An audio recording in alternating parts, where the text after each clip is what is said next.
नमोस्तु गुरुदेव, नमोस्तु गुरुदेव, नमोस्तु गुरुदेव।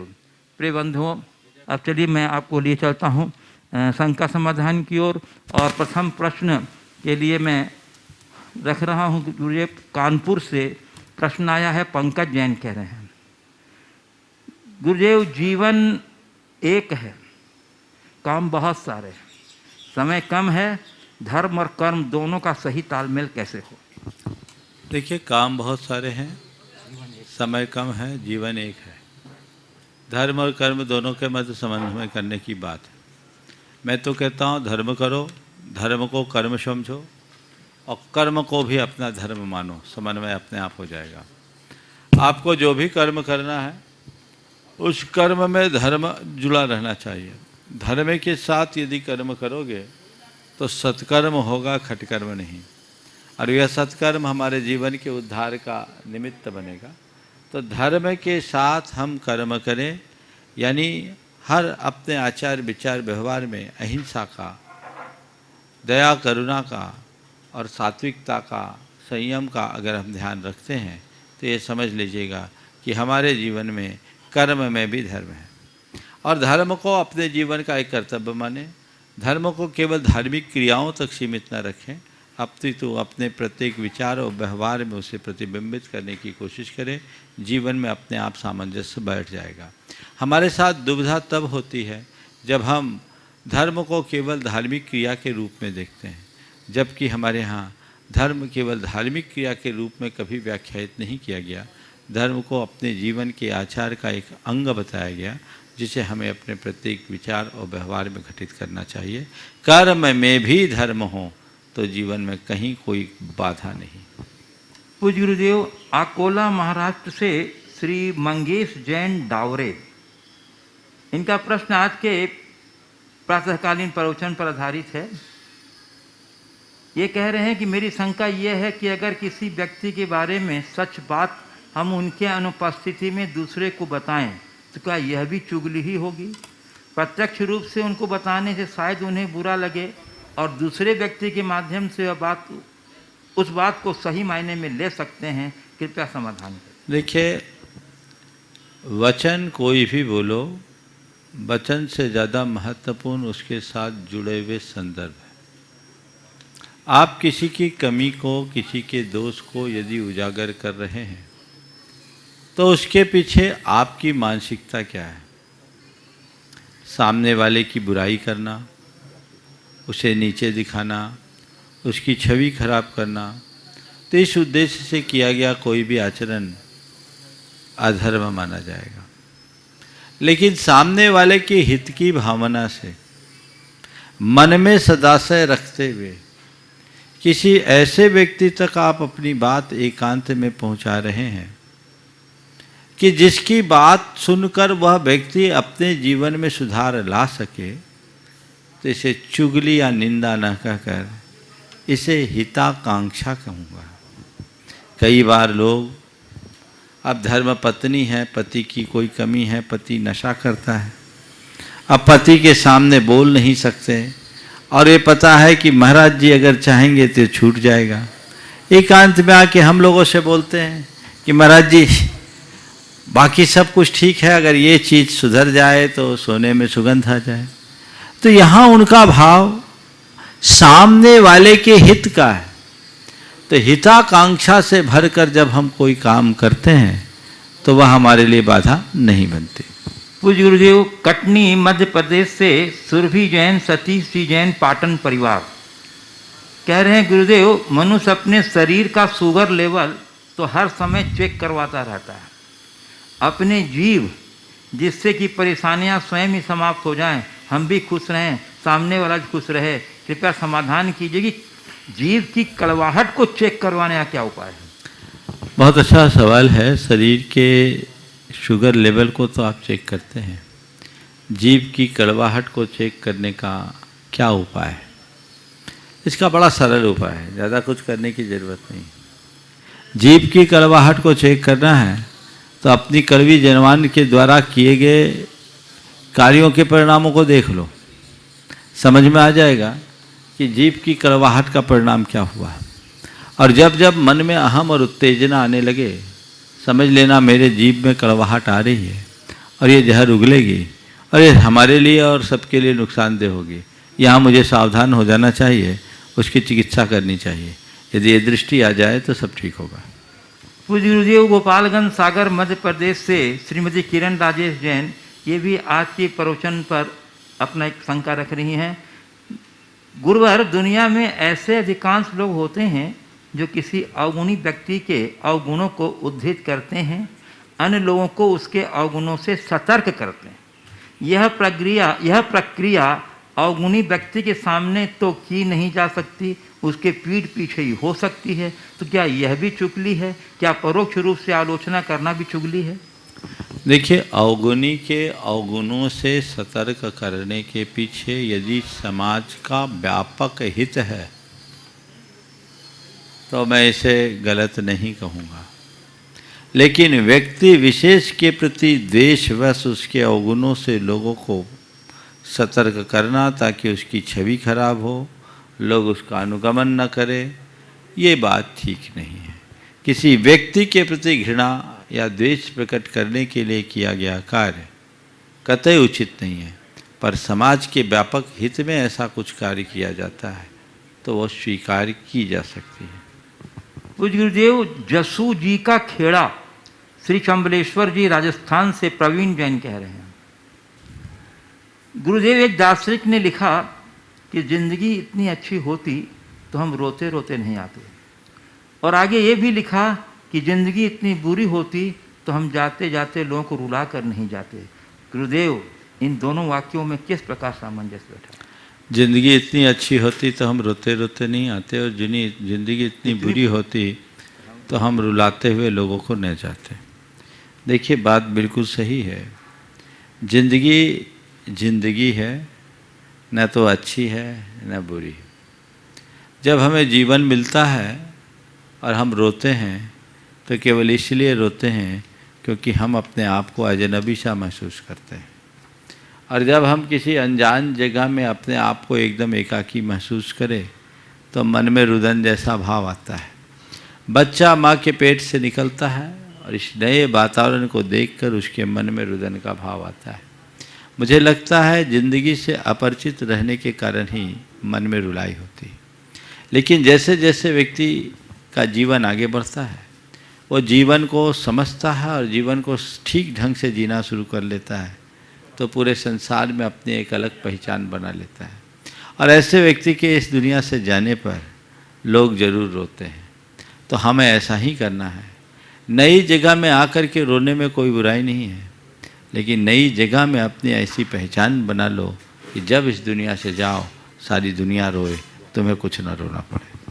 पूज्य गुरुदेव, मुंबई महाराष्ट्र से लक्ष्मीलाल जवाहरलाल जी वगेरिया, अंधेरी वेस्ट मुंबई से कह रहे हैं, गुरुदेव मेरी जिज्ञासा यह जानने की है कि मन में निरंतर उद्विग्नता, परेशानी, टेंशन, तनाव को दूर कर निर्मल कैसे बनाएं?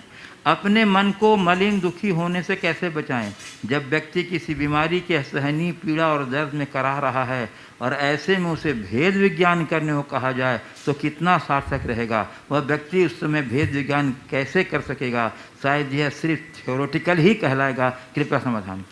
देखिए, अगर किसी व्यक्ति की शारीरिक और मानसिक स्थिति अनुकूल नहीं है या खासकर शारीरिक वेदना है और मन में तनाव है, तो उस व्यक्ति को सीधे सीधे तत्वोपदेश देने की जगह है धीरे धीरे उसके मन को उसके अनुकूल बनाना चाहिए और प्रिय संबोधनों के साथ, प्रिय वचनों के साथ उसे ऐसा संबोधन देना चाहिए जो उसके हृदय को झकझोर दे।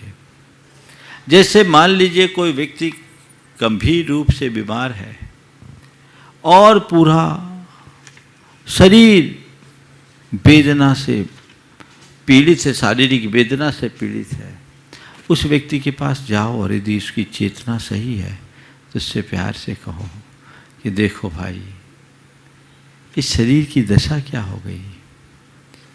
हमने जिस शरीर को जितने जतन से पाला पोसा, पल पल उसका ध्यान किया, आज उस शरीर की दशा क्या हो गई। शरीर अपना काम कर रहा है, हमें अपना काम करना है। शरीर अपना काम कर रहा है, हमें अपना काम करना है। डॉक्टर दवाई दे रहे हैं, परिचारक सेवा कर रहे हैं, लेकिन ये सब ऊपर की चीज़ें हैं, इसे हमें भूलना नहीं है। अपने आप को पहचानो, अपनी पीड़ा को हमें खुद को ही सहना होगा। हम तुम्हारे दर्द में साथ खड़े हो सकते हैं, पर तुम्हारे दर्द को हम बांट नहीं सकते, चाह करके भी नहीं बांट सकते। ये जीवन की सच्चाई, इसे समझो और इस पीड़ा को खुद सहो। सहोगे तो अपने कर्म कटेंगे, और यदि इसे न सहकर आकुल व्याकुल होगे तो और कर्म बंधेंगे। सहना तो दोनों ही स्थिति में है, इसलिए क्यों न सहा जाए। और फिर ये सोचो, ये वेदना मेरे तन को है, मेरी आत्मा को नहीं। और फिर धीरे से उसके आत्मबोध को जगाओ और उससे पूछो कि भाई बताओ तुम हो कौन। तुम जानो कि मैं चेतन आत्मा हूँ, मैं देह नहीं चेतन हूँ, मैं आत्मा हूँ। इस तरह का मनोभाव उसके मन में धीरे से जगाओ, और फिर भेद विज्ञान के स्मरण रखने की बात करे। उसके मन को ऐसे गुदगुदा के जगा दे कि उसका चित्त शरीर से हटकर अपनी आत्मा की तरफ लग जाए, तो वह पीड़ा की अवस्था में भी अपने मन में प्रसन्नता घटित कर सकता है और आनंद ले सकता है। पूज्य गुरुदेव, भिंडर निवासी दिल्ली प्रवासी डॉक्टर महावीर जैन नमोस्तु पूर्वक कह रहे हैं, गुरुदेव, आजकल यह धारणा मन में आ रही है कि अच्छे व्यक्तियों की संसार में कम और परलोक में ज़्यादा ज़रूरत है। इन दिनों अच्छे व्यक्तियों की मौतें होना, वे सभी व्यक्तियों जो समर्पित धर्मानुरागी हैं, क्या उन्होंने कम समय में ही परलोक सीट बुक कर दी है? गुरुदेव, इस धारणा पर संदेश और मार्गदर्शन प्रदान करें। देखिए, ये बात बिल्कुल सही है। जब अपने बीच से ऐसे लोगों का जाना होता है, तब इस तरह के सवाल उठकर खड़े होते हैं। आपने कहा कि इस तरह से अच्छे लोगों का जाना इस बात का प्रतीक है कि उन्होंने परलोक में अपनी सीट बुक करा ली। मैं तो ये कहता हूँ, जिसके जीवन में अच्छाई है उनके लिए तो स्थान पूरी तरह आरक्षित, उसमें कोई संशय नहीं। अब परलोक में उनकी ज़्यादा ज़रूरत है या कम, मुझे नहीं मालूम, पर मैं तो यही मानता हूँ कि महत्वपूर्ण ये नहीं कि हमने कितना जिया, महत्वपूर्ण ये है कि हमने कैसा जिया। अल्प समय में भी अगर कोई व्यक्ति अच्छा जीवन जी ले और इस दुनिया से चले जाए, तो उसने अपना जो करना था सो कर लिया, और करके अपना काम कर लिया। मैं सब लोगों को कहूँगा, इस तरह की घटनाओं को देखकर ये मत सोचो कि कोई असमय में चला गया। हमेशा ये सोचो कि किसी के समय का कोई ठिकाना नहीं। मेरा समय कब आ जाए कोई पता नहीं, किसका समय कब आए कोई पता नहीं। इसलिए हर पल जागरूक रहो, हर पल तत्पर रहो, हर पल सतर्क रहो, ताकि हमारी अपनी सुव्यवस्था होगी। और अगर हम अच्छा करेंगे तो उसका परिणाम अच्छा ही होगा, इसमें कोई संशय नहीं। पूज्य गुरुदेव, गौरव जैन पार्श विहार पटपड़गंज दिल्ली से, जो गुणायतन के संरक्षक हैं, नमोस्तु पूर्वक कह रहे हैं, गुरुदेव, जब हमारे प्रियजन का वियोग होता है, जो अपने नियमों के प्रति दृढ़, देव शास्त्र गुरु के प्रति समर्पित हों, तो मन में अश्रद्धा व अविश्वास हो जाता है।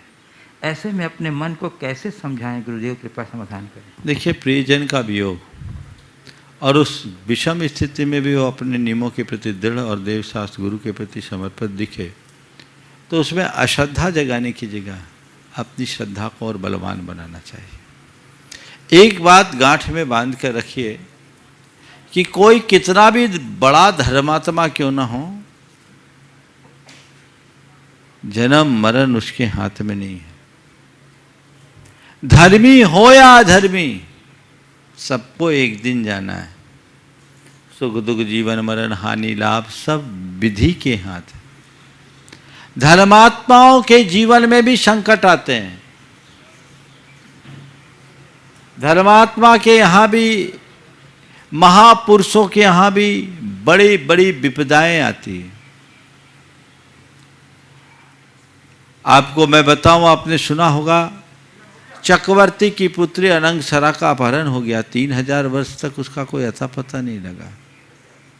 श्री कृष्ण नारायण, उनके पुत्र प्रद्युमन का जन्म के 6वें दिन अपहरण हो गया। 16 वर्ष तक उसका कोई अता पता नहीं लगा। खुद भगवान पारसनाथ के ऊपर 7 दिन तक भयानक उपसर्ग हुआ। पूरे पुराण भरे पड़े हैं उन महापुरुषों और पुण्य पुरुषों के जीवन गाथाओं से, जिनके जीवन में ढेर प्रकार के उतार चढ़ाव आए और बड़ी बड़ी विपत्तियों का सामना करना पड़ा। महान महान मुनिराजों ने भयानक भयानक उपसर्गों को सहा है। वे धर्मात्मा थे, इसमें कोई संशय नहीं, लेकिन कर्म तो सबको भोगना ही पड़ता है। गज कुमार मुनिराज कितने अल्प उम्र में चले गए, कितना भयानक उपसर्ग हुआ। सुकुमार कितने अल्प उम्र में चले गए, कितना भयानक उपसर्ग हुआ। सुकौशल कितने अल्प उम्र में चले गए, कितना भयानक उपसर्ग हुआ। तो ये चलता जाता है। इन सब चीजों को देखो और एक बात का ध्यान रखो कि संसार के इन संयोगों को बदलना किसी के हाथ में नहीं है। हाँ, अगर मेरे अंदर धर्म हो, धर्मनिष्ठा हो, तो इन विषम स्थितियों में भी मैं अपने धर्म मार्ग में स्थिर रह सकता हूं और मुझे रहना चाहिए। यही मेरा मार्ग है, इसी में मेरी भलाई है। जिस व्यक्ति के हृदय में धर्म के प्रति सच्ची श्रद्धा होती है, वह जीवन में आने वाले इन तमाम प्रकार के उतार चढ़ावों में स्थिरता रखने में समर्थ हो जाता है। उसके जीवन में ये 2 पंक्तियां हमेशा अनुगूंजित रहती है, होकर सुख में मग्न न फूलूं, दुख में कभी न घबराऊं, इष्ट वियोग अनिष्ट योग में सहनशीलता दिखलाऊं। तो वो उसे कुछ फर्क नहीं पड़ता, वह इन सब चीज़ों से ऊपर उठ जाता है और अपने जीवन का पथ प्रशस्त कर लेता है। तो अपने जीवन को ऐसे ही ऊंचाई की ओर बढ़ाना चाहते हो, श्रद्धावान रखो। यदि कोई प्रियजन धर्मनिष्ठ हो, नियम में निष्ठ हो, देव शास्त्र गुरु के प्रति समर्पित हो, तो उसे देखकर ये मत सोचो कि अरे इतना समर्पण का क्या फल मिला। उसे देखकर ये सोचो कि इस समर्पण ने उस व्यक्ति को अपने नियमों को निभाने में अंतिम समय तक ताकत दी। और ये मत सोचना कि जो धर्मी होते वही इस दुनिया से जा रहे हैं। धर्मी तो इक्का दुक्का होंगे, अधर्मियों की तो लाइन लगी है। बस इतना ही है, इस दुनिया से जाओ तो कुछ ले करके जाओ, खाली जाने की स्थिति ना हो, ये ध्यान रखो। पूज्य गुरुदेव, एलोरा महाराष्ट्र से जयश्री जयचंद पाटनी कह रहे हैं, महाराज जी आज कोरोना की दौर में कोरोना की वजह से लिमिटेड लोग बुलवाने का चलन हो गया है। मैं कहूँगी यह तो समय की मांग है, पर सच देखा जाए तो अपने सुख दुख में शामिल होने वाले इतने ही लोग होते हैं। तो भविष्य में भी लिमिटेड लोगों के साथ कार्य करें तो कुछ दिक्कत आ सकती है क्या? करें तो क्या फ़ायदे हो सकते हैं और ना करें तो क्या नुकसान हो सकता है? देखिए, हमें हर कार्य हर व्यवहार देश काल की परिस्थिति के अनुरूप करना चाहिए। अभी लिमिटेड रूप में काम करने में आपकी शोभा है, लेकिन जब आवश्यकता हो व्यापकता की और आपने अपने आप को लिमिटेड कर दिया तो आपकी संकीर्णता कहलाएगी। इसलिए हमेशा समय काल की परिस्थितियों को देखते हुए निर्णय लेना चाहिए, तदनुरूप अपना व्यवहार बनाना चाहिए। पूज्य गुरुदेव, नोएडा उत्तर प्रदेश से अविष्का पांड्या कह रही हैं, महाराज जी मैं अंकिता सौरभ पांड्या की छोटी बेटी हूँ। टीवी पर आपका प्रवचन और शंका समाधान दादा दादी के साथ निरंतर देखती हूँ, पर महाराज जी मुझे समझ में यह बात नहीं आता है कि आपके हर प्रश्न का जवाब 4 बातों पर ही खत्म होती है। क्या बातें 3 या 5 नहीं हो सकती है? मैंने दादा से पूछा तो बोले गुरुवर ही बता सकते हैं। तो महाराज जी मेरी जिज्ञासा समाधान। देखिए, बात ऐसी है, बातें तो एक बात में भी पूरी हो सकती है, 2 में भी, 3 में भी, 4 में भी, 10 में भी, पर मैं 4 बातें इसलिए बोलता हूँ कि हमारी 4 बातें सुनोगे तो अन्य किसी की 4 बातें सुनने की नौबत नहीं आएगी। और दूसरी बात, 4 हमारे अनुयोग है। हम अपने अनुयोगों को देखें जो 4 वेद के रूप में है, तो भगवान की वाणी भी 4 अनुयोगों के रूप में है, और हम तो भगवान की वाणी का ही एक प्रकार से प्रचार करते हैं, तो वह 4 रूप में हो तो कोई हानि नहीं। मुझे लगता है हमारे जीवन के 4 चरण हैं, उन 4 चरणों में अगर हम 4 बातें करें तो अपने जीवन में व्यापक बदलाव ला सकते हैं। बचपन, यौवन, प्रौढ़ावस्था और बुढ़ापा, ये जीवन के जैसे 4 चरण हैं, वैसे ही हम अपने बातों को 4 के साथ जोड़ें। हमारे जीवन के कल्याण के लिए 4 पुरुषार्थ बताए गए हैं, हम 4 पुरुषार्थ की तरह 4 बातों को अपने साथ जोड़ें। जीवन के लिए धार्मिक आचरण में 4 आश्रम की व्यवस्था बताई। अपने जीवन को कृतार्थ करने के लिए हम 4 बातें लें, तो ये 4 हैं, और 4 बातें सुनकर अपने जीवन में 4 चांद लगा ले तो इससे अच्छी बात और क्या हो। पूज्य गुरुदेव, अजमेर राजस्थान से श्रीमती मंजू राकेश पाटनी कह रहे हैं, गुरुवर छोटी सोच हमेशा शंका को जन्म देती है और बड़ी सोच समाधान को। तो गुरुवर हम हमारी छोटी सोच को बड़ी सोच में कैसे बदलें ताकि हम संयम से रहना और दूसरों के और दुखों को सहना सीख सकें। छोटी सोच को बड़ी सोच में कैसे बदलें ताकि हम संयम से रहना और दुखों को सहना सीख सकें। देखिए, छोटी सोच को बड़ी सोच में बदलने के लिए 4 बातें कहूँगा। सबसे पहले, अपनी सोच को बड़ी करने के लिए हमें ऐसे लोगों की संगति करनी चाहिए जिनकी सोच बड़ी हो। बड़ी सोच के लोगों की संगति करने में, उनके साथ उठने बैठने से हमारी सोच पर व्यापक प्रभाव पड़ता है। दूसरी बात, ऐसे मनुष्य के जीवन चरित्र को पढ़ें जिन्होंने अपनी सोच के बदौलत, अपनी बड़ी सोच के बदौलत अपने जीवन को काफ़ी ऊंचा उठाया है और हम सब के लिए एक बड़ा आदर्श उपस्थित किया है, तो हम उनके प्रति ऐसा सोचें। तीसरी बात, हमेशा ऐसे लोगों से बच के रहें जो नकारात्मक सोच के रखते हैं, जिनकी सोच थोड़े घटिया स्तर की होती है, जिनकी विचारधारा अत्यंत क्षुद्र, संकीर्ण और स्वार्थी होती है। ऐसे लोगों से हम अपने आप को सुरक्षित रूप से दूर करें। और चौथी बात, अपनी सोच को बड़ी बनाना है, नियमित भावना योग करें, आपकी सोच बड़ी होगी। मुझे सकारात्मक सोचना है, मुझे सहज रहना है, मुझे व्यापक दृष्टिकोण रखना है। यदि ये बातें आपकी सोच में आ जाए तो जीवन में बहुत बड़ा बदलाव घटित हो सकता है। पूज्य गुरुदेव, पार्ले पॉइंट सूरत गुजरात से श्री अशोक कुमार गांधी कह रहे हैं, कहा जाता है कि जिस घर में सही समय पे घर के बड़ीलों की सलाह नहीं ली जाती है, वहाँ बाद में वकीलों की सलाह लेनी पड़ती है। बहुत सुंदर। हाँ महाराज जी, घर के बड़ीलों की सलाह का महत्व बताने की कृपा कीजिए। देखिए, बुंदेलखंड में कहावत है, जो न माने सयानों की सीख, ले खपरिया मांगे भीख। बड़ों की सलाह बड़ी उपयोगी होती है और हमें भूल करके भी उसकी कभी उपेक्षा नहीं करनी चाहिए। उनकी हर सलाह, उनकी हर सीख हमारे जीवन के लिए बहुत काम में आती है, क्योंकि वे अनुभव के दौर से गुजरे हुए होते हैं। हमें उनके अनुभवों का लाभ उठाना चाहिए। तो जो व्यक्ति बिल्कुल यथार्थ का है, जो बड़ीलों की सीख नहीं मानते, उनको वकीलों के पीछे जाना पड़ता है।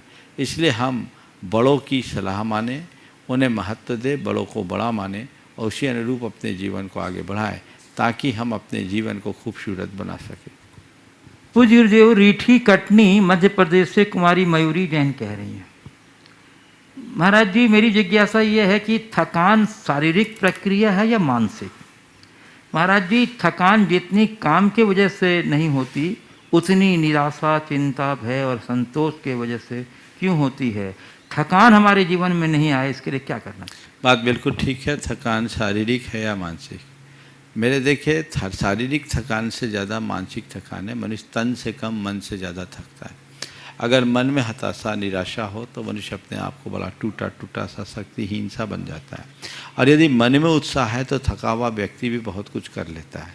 आप देखिए, समेत शिखर की जब वंदना करते हैं तो वंदना करते समय भी इतना उत्साह बना रहता है, आपके मन में थकान का अनुभव नहीं होता। क्यों नहीं होता? आप थकते क्यों नहीं हो? इतनी ऊंची पहाड़ी पर चढ़ना है, आम दिनों में आप ऐसा नहीं कर सकते, लेकिन उस दिन ऐसा आप करने के लिए कैसे उत्साहित हो जाते हैं? क्योंकि आपके मन में श्रद्धा है, भावना है, आप उत्साह के साथ वैसा करने के लिए तत्पर होते हैं, तो आपके मन में थकान नहीं होती, उत्साह बना रहता, आप चलते रहते। और पहले ही से मन थक जाए, अरे मेरे तो बस का नहीं है, ऐसे व्यक्ति पस्त हो जाते हैं। तो ये जो कहावत है, मन के हारे हार है, मन के जीते जीत, ये बहुत यथार्थ है। तो हमें हमेशा अपने मन को मजबूत बनाए रखना चाहिए। तन थके थकने दो, मन को मत थकने दो। और तन की थकान तो घंटे 2 घंटे के विश्राम से पूरी हो जाती है, मन की थकान तो मनुष्य को तोड़ डालती है, उसे दूर करना बहुत कठिन हो जाता है।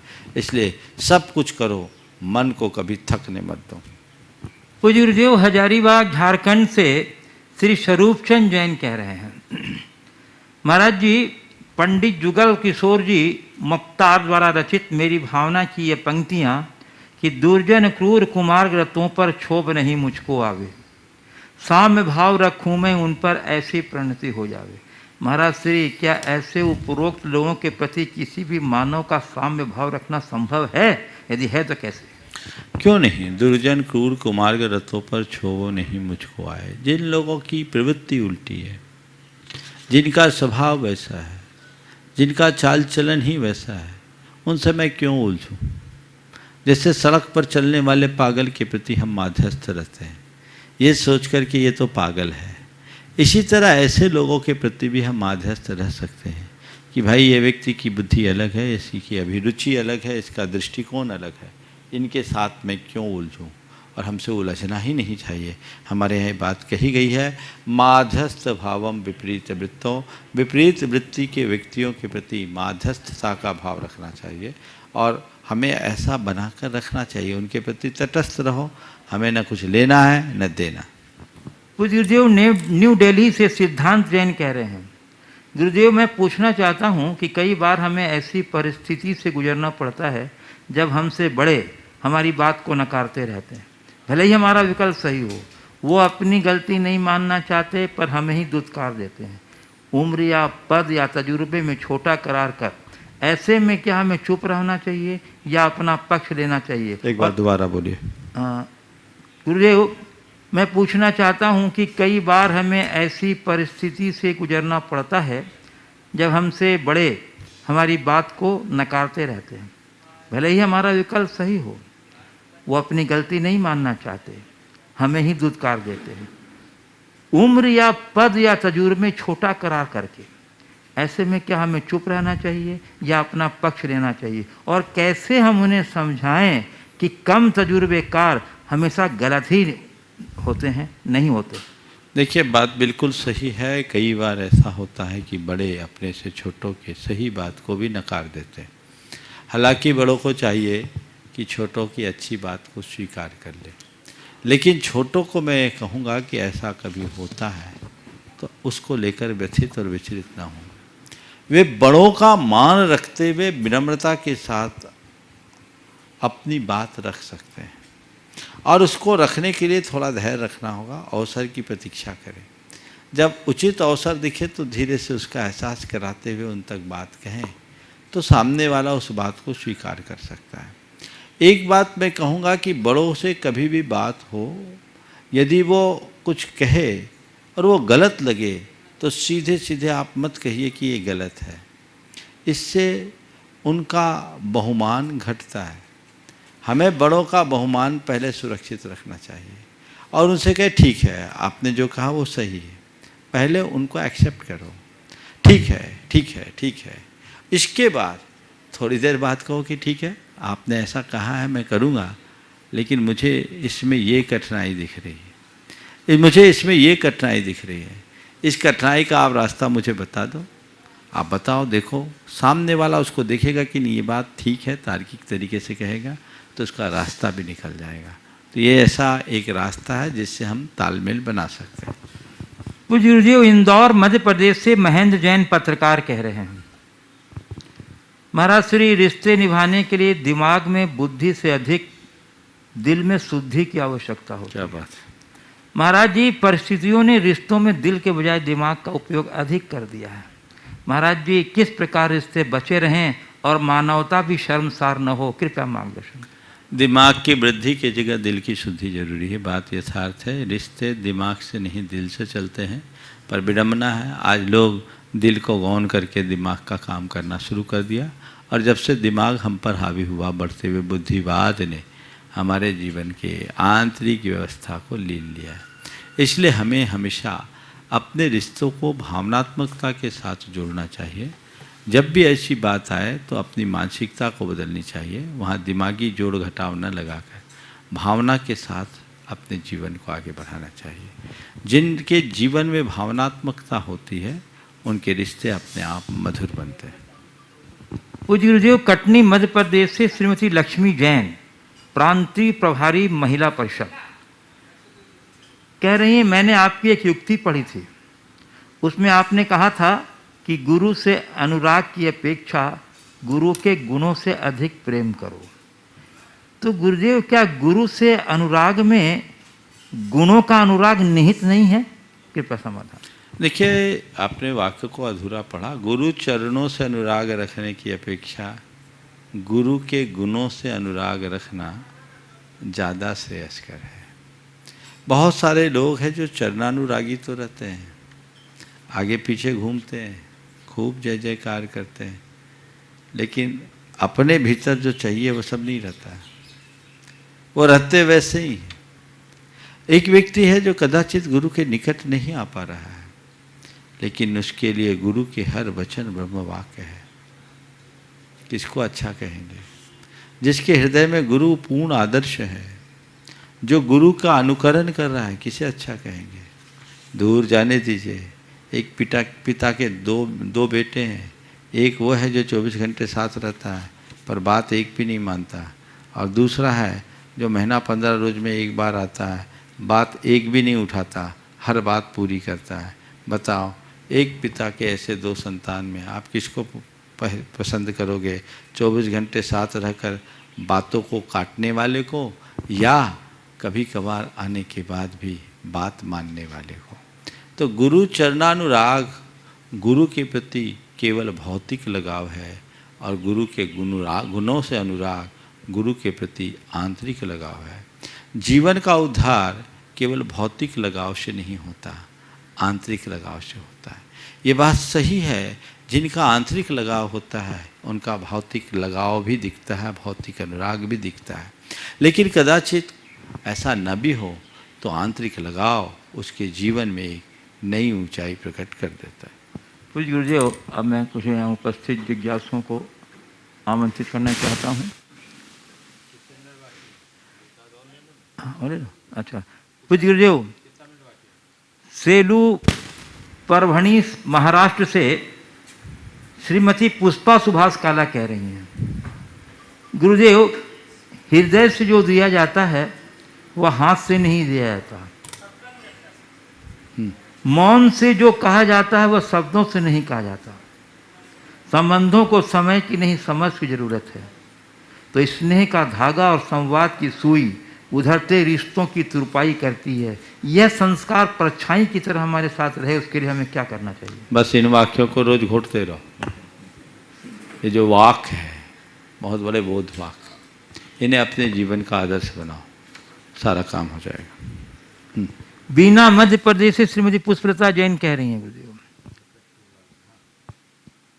कि दूसरे के अनुशासन में रहना या आत्म अनुशासन में रहना दोनों कठिन है। इन दोनों में कौन अधिक कठिन है? देखिए, दूसरों के अनुशासन में रहना, आत्म अनुशासन में रहना, दोनों में कठिन कौन है?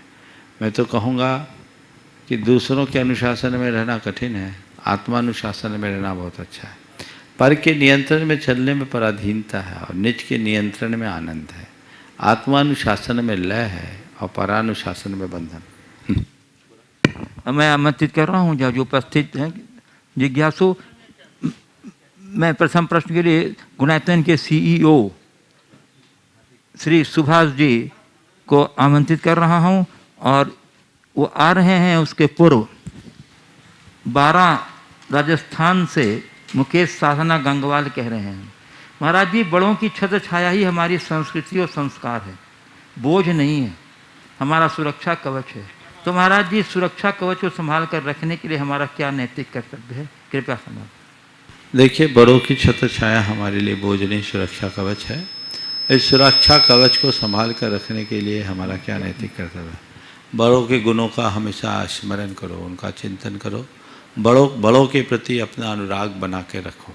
यदि अनुराग बना रहेगा, गुणानुराग बना रहेगा, उनके उपकारों का स्मरण होगा, तो हम कभी उनको अपने से अलग नहीं कर पाएंगे। बड़ों के प्रति उपेक्षा का जो भाव होता है, उनका अनादर और उनकी जो अवज्ञा होती है, केवल इसलिए होती है कि हमारे मन में उनके उपकारों का स्मरण नहीं होता। कदाचित हम उनके उपकारों को याद करें तो कभी ऐसा ना हो। हाँ, श्री गुण सुभाष जी जैन, CEO सह संयुक्त महामंत्री गुणायतन, और उसके बाद तैयार रहेंगे राजकुमार काला हजारीबाग। परम श्रद्धेय मुनिद्वय के चरणों में शत नमन। गुरुदेव, कुछ दिनों पहले आपने आत्मा की तुलना बिजली से की थी, इलेक्ट्रिसिटी। जिस प्रकार से तार के अंदर बिजली रहती है, उसी प्रकार से शरीर के अंदर या पर्याय के अंदर आत्मा रहती है और बुद्धि अदृश्य होती है, दिखती नहीं है, लेकिन एनर्जी पूरी उसी के अंदर है। तो गुरुदेव, ये तो बहुत अच्छी बात समझ में आ गई, लेकिन अब एक थोड़ा सा प्रश्न मन में आता है कि उसी आत्मा में जो बिजली के रूप में या एनर्जी के रूप में है, अदृश्य है, चेतन स्वरूप है, जिसमें रूप रस गंध नहीं है, उसमें जो कर्म जो कि पुद्गल रूप है, जिसमें रूप रस गंध आकार सब है, शायद आकार भी होता होगा, तो वो कैसे चिपक जाते हैं और ये कैसे इस परिभाषा में आपस में मिलते हैं? बहुत अच्छा एक दार्शनिक सवाल है आपका। देखिए, ये बात सच है कि आत्मा अमूर्त है, उसमें रूप रस गंध स्पर्श कुछ नहीं, और कर्म पुद्गल मूर्त है, उसमें रूप रस गंध स्पर्श सब है। लेकिन इस अमूर्त आत्मा के साथ कर्म का जो बंध है, ये अनादि से है। आत्मा अमूर्त लक्षण से होने के बाद भी संसार की एक भी आत्मा ऐसी नहीं है जो अनादि से अमूर्त रही हो। हर आत्मा का कर्मों के साथ अनादि से संबंध बना रहा है, और कर्मों के साथ संबंध होने के कारण संसारी आत्मा को कर्म संयुक्त माना जाता है, उसे मूर्त भी माना जाता है। तो आत्मा के साथ कर्म पहले से जुड़े हैं और कर्म के साथ कर्म जुड़ जाते हैं, और आत्मा और कर्म का एक क्षेत्रावगाही संबंध हो जाता है। इसलिए ऐसा चलता है। जैसे दूध है और घी है, घी कहाँ मिलता है? दूध में ही मिलता है ना। पर दूध में घी को किसी ने मिलाया? स्वाभाविक रूप से घी जब भी मिलेगा दूध के साथ ही मिलेगा। एक बार दूध से घी को पृथक कर लिया जाए तो फिर घी दूध में नहीं मिलता। इसी तरह आत्मा जब भी प्राप्त हो, मूल रूप से वो कर्म सहित ही है। एक बार साधना के बल पर जब हम कर्म को पृथक कर लेते हैं तो आत्मा की शुद्धता प्रकट होती है। नमोस्तु गुरुदेव, नमोस्तु। मैं सभी दर्शकों का बहुत बहुत स्वागत करता हूँ। सादर जय जिनेंद्र।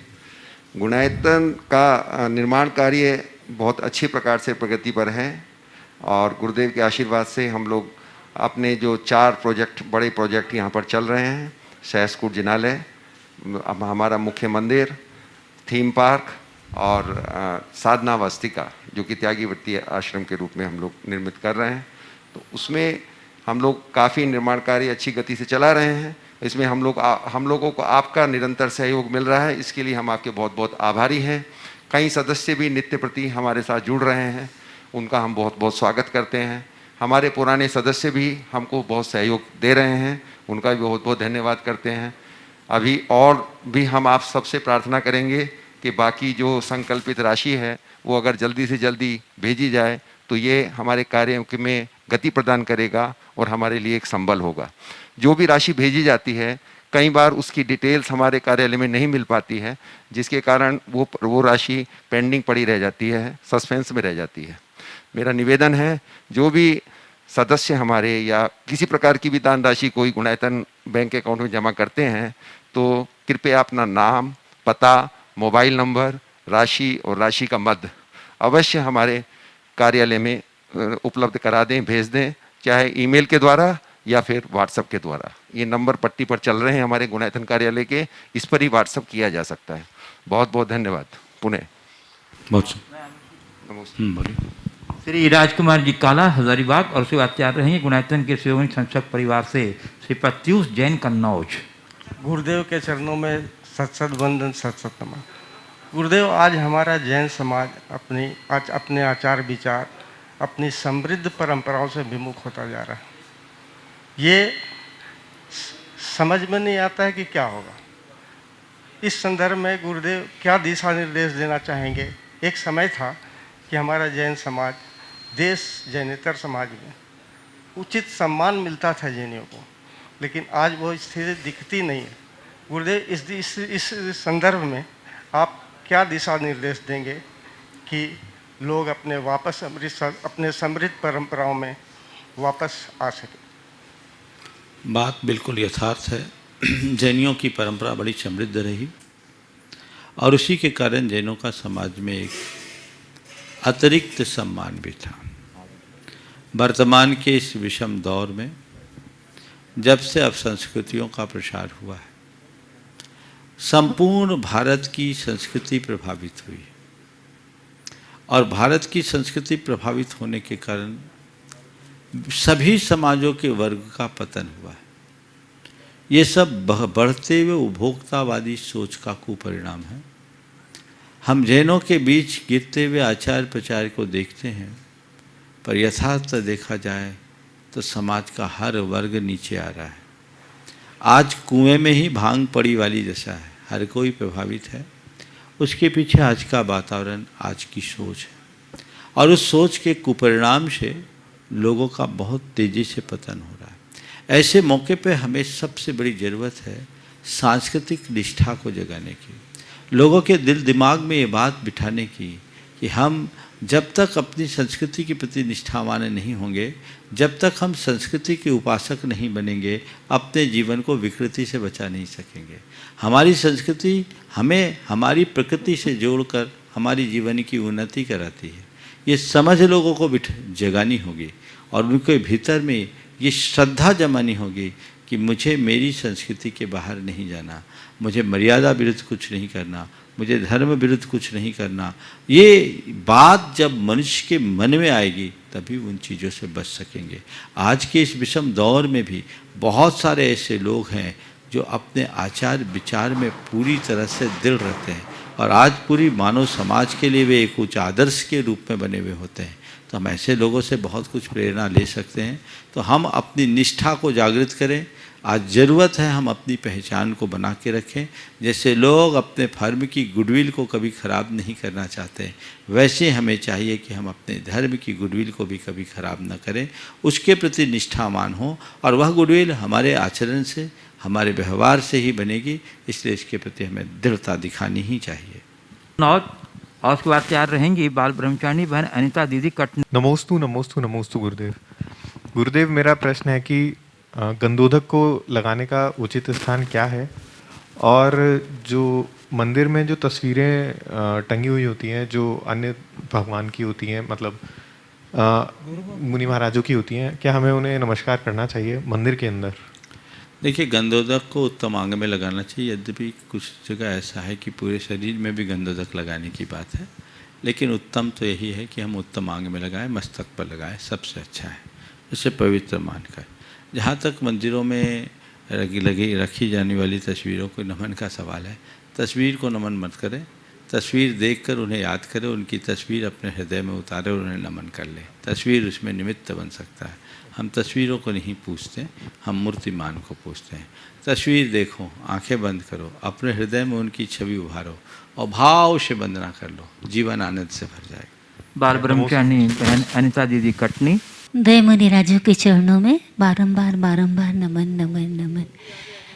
महर्षि, दो प्रश्न हैं आज। एक तो ये है, हस्तिपाल राजा का जो आता है, उनके सभा में निषदिकाएँ बताई हैं, सिद्ध निषदिकाएँ, उनका थोड़ा सा विस्तार से समझना है कि कैसे क्या है वो। और दूसरा ये बहुत आसान है दूसरे के गुनाहों को उजागर कर देना उससे कहीं ज़्यादा आसान है अपने गुनाहों पर पर्दा डाल देना, और उससे कहीं ज़्यादा आसान होता है ये कह देना कि ज़माना बहुत ख़राब है। अब इसमें ये जो सारी चीज़ें हैं ये कह तो जाते हैं, लेकिन इस अगर कहें ज़माना ख़राब है तो इस ज़माने में फिर हम कैसे जिए? बहुत अच्छा सवाल। पहले मैं आपके सूरज दूसरे जी। सवाल का उत्तर देता हूँ। बहुत आसान है दूसरों के गुनाहों को उजागर कर देना, बहुत आसान है अपने, उससे भी आसान है अपने गुनाहों पर पर्दा डाल देना, और फिर उससे भी आसान है ये कहना कि ज़माना ख़राब है। और यदि ज़माना ख़राब है तो इन सब के प्रति हम अपना क्या दृष्टिकोण रखें? देखिए, ज़माना कभी ख़राब नहीं होता। एक राजा के पास ये सवाल उठा, राजा ने पूछा, लोग कहते हैं ज़माना ख़राब है, ज़माना ख़राब है, सूरज आज से 50 बरस पहले भी पूरब में उगता था, आज भी पूरब में उगता है, पहले भी जो व्यवस्था थी वही आज भी व्यवस्था है, ज़माना ख़राब कैसे हो गया, क्या बदला? तो उसके मंत्री ने कहा कि महाराज, अगर आपकी कृपा हो तो मैं अपने जीवन के एक अनुभव से आपका उत्तर दे सकता हूँ। राजा ने कहा बोलो। राजा ने बोला बोलो। बोले राजन, जब मैं जवान था आज से 30 बरस पहले, मेरे पड़ोस में एक घर था और उनका स्नान घर में एक केवल पर्दा लटका रहता था, दरवाज़ा नहीं था, और वहाँ उस घर की एक युवती स्नान करती थी। कभी धोखे से मेरी नज़र पड़ जाती तो मेरी आंखें नम हो जाती थी। उस समय मैं 30 बरस का था, आज 60 बरस का हो गया हूँ, और आज कभी उधर से गुजरता हूँ तो मेरी नज़रें उधर चले जाती है, कहीं पर्दा खुला तो नहीं है। बस इसी को कहते हैं ज़माना बदल गया। बहुत अच्छा महाराज जी, बहुत। मनुष्य की नीयत बदल गई, मनुष्य की मानसिकता बदल गई, मनुष्य की मनोदशा बदल गई। यही जमाने के परिवर्तन का परिचायक है। और ये बात सही है, दूसरों के गुनाहों को उजागर करना सरल है और अपने गुनाहों पर पर्दा डालना और सरल है। लेकिन ऐसा उनके लिए जिनकी सोच छोटी है, जिनकी सोच बड़ी होती है, जिनका चिंतन बड़ा होता है, जो ऊंची सोच के धनी होते हैं, वे कभी किसी और के गुनाह पर पर्दा नहीं, गुनाह को उजागर नहीं करते, अपने गुनाहों को में सुधार करने की कोशिश करते हैं, अपने गुनाहों पर पर्दा नहीं डालते, जीवन को आगे बढ़ाने की कोशिश करते हैं। तो हमें चाहिए कि हम गुनाहों पर पर्दा डालने की वृत्ति से बचें और औरों के गुनाहों को उजागर करने से बचें, अपितु गुणों को आत्मसात करने की कोशिश करें। जिनकी दृष्टि गुणों को आत्मसात करने की होती है, उनके साथ कभी ऐसी स्थिति नहीं होती। तो गुणग्राही दृष्टि हमारी होनी चाहिए।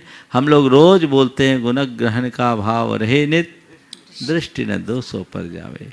एक अच्छे इंसान की यही पहचान है, जो हर किसी के गुण को देखे। हमारी संस्कृति कहती है शत्रुरपि गुणवाच्या, शत्रु में भी गुण देखो। अगर हमारी दृष्टि हो तो कर सकते हैं। एक संत से किसी ने पूछा, आपने तमीज किससे सीखी? उनने जवाब दिया, बदतमीजों से। सामने वाला हैरान रह गया कि तमीज भी बदतमीजों से कैसे सीख लिया आपने? बोला, मैंने हमेशा बदतमीजों का व्यवहार देखा और अपने आप को सावधान कर लिया, नतीजा मैंने तमीज सीख ली। ये दृष्टि है। तो हम चाहें तो अपने जीवन में बहुत बड़ा बदलाव घटित कर सकते हैं। आपका दूसरा सवाल जो थोड़ा सैद्धांतिक है, हस्तिपाल राजा की सभा। हस्तिपाल राजा की सभा का संबंध भगवान महावीर से है। भगवान महावीर से हम लोग बोलते उड्डमः तीर लोय सिद्धाय दनानी नमन नमन सामे, सिद्ध निशी आओ, 28 पवे संवेदे उज्जंते चंपाए पावाए, मझिमाए हत्तीवाल सहाय। तो हस्तिपाल राजा की एक सभा थी और इस विषय में ऐसा कहा जाता है कि भगवान महावीर की अंतिम देशना हस्तिपाल राजा की सभा में हुई। पावापुर में उन्होंने अपना योग निरोध किया। आपके कार्तिक की पूर्णिमा के 2 दिन पहले उन्होंने समोसरण का परित्याग किया। योग निरोध में जाने से पूर्व वह हस्तिपाल राजा की सभा में अपना धर्मोपदेश दिए और वहाँ धर्मोपदेश में किसी के मुक्ति का भी चर्चा है। यद्यपि इसकी विस्तृत चर्चा हमारे दिगंबर परंपरा में नहीं है, लेकिन हस्तिपाल राजा के संदर्भ में एक बार गुरुदेव से बात की थी तो गुरुदेव ने इतनी ही बात कही थी कि हस्तिपाल नाम के राजा की सभा में भगवान महावीर की अंतिम देशना हुई, और उस देशना में वहाँ अंतिम देशना होने के कारण वह भी हमारे लिए सिद्ध निशिचिका की तरह है और वो हमारे लिए पूज्य है। इस प्रकार आज के इस सत्र को परम पूज्य गुरुदेव के चरणों में नमन अर्पित करते हुए यहीं पर विराम। बोलिए परम पूज्य आचार्य गुरुवर श्री विद्यासागर जी महाराज।